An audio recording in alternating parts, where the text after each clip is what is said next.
Donc, on continue notre cours sur la focalisation. Donc, d'après les deux schémas qu'on voit ici, le schéma de gauche ici, on voit que l'impulsion électrique simultanée, voilà l'ensemble des transducteurs qu'on a. Mais on a fait une impulsion électrique, mais elle est simultanée. Ça veut dire en même temps, on a excité tous les transducteurs en même temps. La génération des ultrasons qu'on a, les fronts d'onde, ne sont pas focalisés en un point bien déterminé de l'espace. Donc il y a un décalage entre ces deux éléments-là. Donc l'impulsion électrique simultanée, les impulsions acoustiques ne parviennent pas simultanément au point M. Elles sont déphasées, donc il y a un déphasage ici.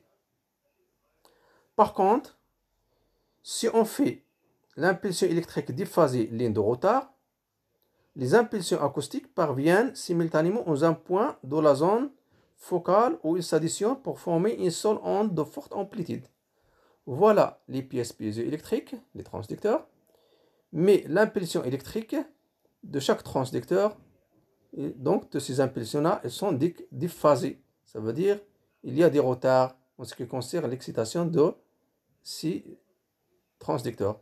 Le résultat quoi? C'est une impulsion ultrasonore ou bien des fronts d'onde qui convergent en un point bien déterminé de l'espace qui est la zone focale avec une forte amplitude. Et donc pour une meilleure focalisation de notre vaisseau, il faut quoi? Il faut jouer sur des retards concernant l'excitation des pièces piézoélectriques, ça veut dire les transducteurs. Ça en ce qui concerne l'émission. Par contre, en ce qui concerne la réception, c'est le même principe. Le même principe peut être appliqué en réception, en retardant les signaux captés par les transducteurs centraux par rapport à ceux que captent les transducteurs latéraux. Donc, il y a ici les transducteurs latéraux et les transducteurs centraux. Donc, après que les rayonnements ultrasonores interceptent une cible, il y a réflexion. Et les fronts d'onde sont reçus par les transducteurs, mais avec un jeu de retard. Et on fait une sommation et après on traite notre signal. Donc le même principe ici en réception. Ici juste au début de la réception. Ici à la fin de la réception. Les ondes centrales sont reçues les premiers, puis les latéraux. À défaut de retard, les impulsions réfléchies par une même cible parviennent à la sonde successivement et non simultanément. Ici, la focalisation électronique permet donc d'améliorer la résolution latérale de façon réglable par l'opérateur, qui peut décider où placer là où les focales. Donc, cette zone focale-là, on peut changer sa position par des réglages en échographie. Soit on le met à une distance bien déterminée ici, ou bien on le rapproche de la sonde, ou bien on l'éloigne de la sonde, seulement par des jeux de réglage sur les jeux de retard, sur l'excitation des différentes pièces piézoélectriques. Si l'activation des transducteurs élémentaires constitue un groupe fonctionnel et décalé progressivement dans le temps, de sorte que les fronts d'onde parviennent simultanément à un point de l'espace, le résultat est une focalisation effective des faisceaux ultrasonores. Le fait de jouer sur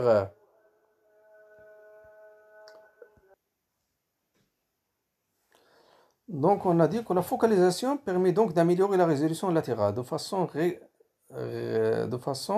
réglable par l'opérateur, qui peut décider où placer là où les zones focales. Donc le fait de jouer sur des retards sur l'excitation de différentes pièces piézoélectriques, donc on peut avoir une zone focale dans une position bien déterminée. Donc cette distance-là, c'est la distance focale. Le fait de changer l'excitation, donc on peut avoir le focal se trouve soit ici, soit ici. Donc là, on veut avoir cette zone-là où le faisceau il est cylindrique, ça veut dire il est là où il y a une bonne résolution latérale, vu que le faisceau il est cylindrique ici. Par contre, ici, il est comment? Il est large. Ici, il est large. Par contre, ici, il est étroit. Et cette zone-là, c'est elle où on s'intéresse pour l'imagerie en échographie. Voilà ici ce qu'on appelle la focalisation dynamique. Le fait de faire des retards variables, on peut avoir soit la zone focale ici, if. On fait une autre excitation pour toutes les pièces piezoélectriques. On peut avoir un focal F'. On fait d'autres excitations. On peut avoir un focal F seconde. Voilà l'excitation 1, 2, 3. Et voilà les focales F, F', F seconde. Et voilà les excitations qui sont matérialisées par ces lignes-là. Première ligne, deuxième ligne, troisième ligne. Chaque ligne, il montre une excitation pour toutes les pièces piezoélectriques. Et chaque pièce piezoélectrique, il est excité individuellement. Et donc, il y a des retards entre l'excitation des différentes pièces piezoélectriques pour avoir des focaux variables. Et donc, c'est une focalisation dynamique.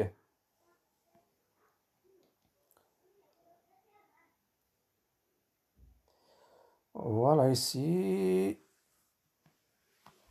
une focalisation dynamique. Donc, on a déjà un faisceau qui est divergent. On a fait une focalisation dans des zones bien déterminées. Donc, la zone 1, la focalisation 1.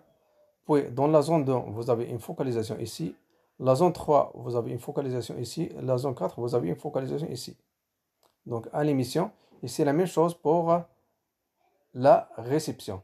Donc, l'image, lorsque plusieurs zones focales sont utilisées, la cadence d'imagerie s'en ressent. Lorsque l'opérateur peut donc augmenter ou réduire le nombre de zones focales, selon qu'il souhaite privilégier l'homogénéité et résolution latérale aux différentes profondeurs ou la cadence d'imagerie, il peut en outre déterminer la position de chacune de ces zones focales. En pratique, plus on augmente le nombre de zones focales, plus la cadence de produire l'image sera faible. Car dans ces zones focales-là, c'est dans cette zone-là où on fait l'image échographique. C'est cette partie-là qui nous intéresse de manière détaillée.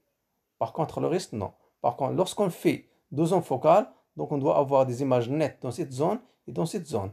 Lorsqu'on a trois, donc on doit avoir une image nette ici, ici, ici. Ici, c'est la profondeur de l'image.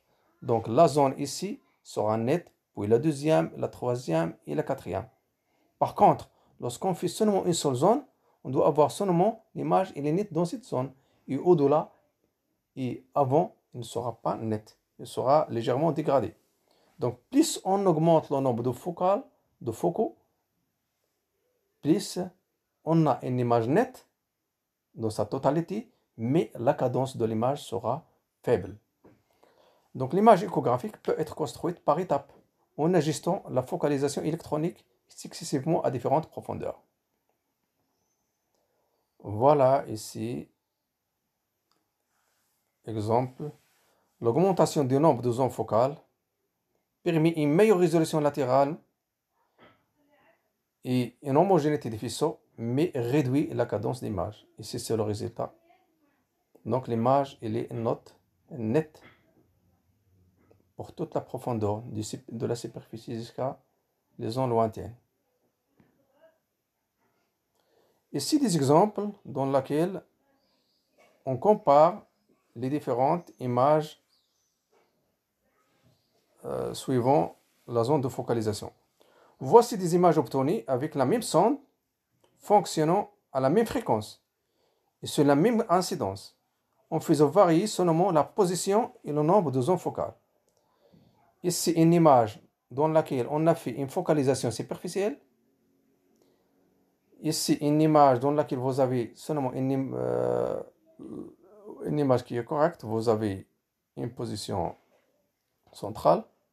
La focalisation, ici, il fait trop profond. Ici seulement, vous travaillez avec une seule zone focale. Là où les zones focales doivent être placées en regard de la zone d'intérêt, c'est l'image échographique.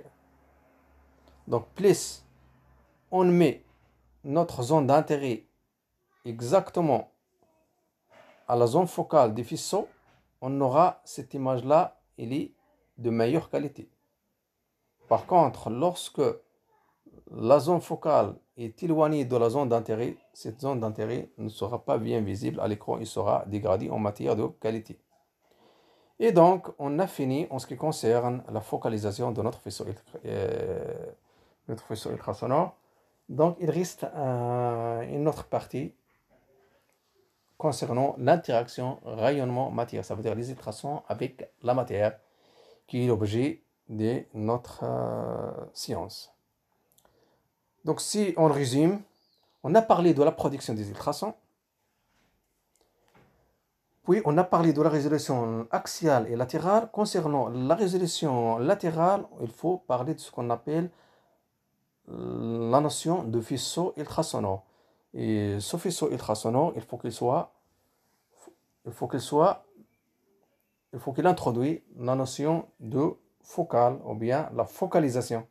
C'est dans cette zone focale, c'est là où l'image sera nette.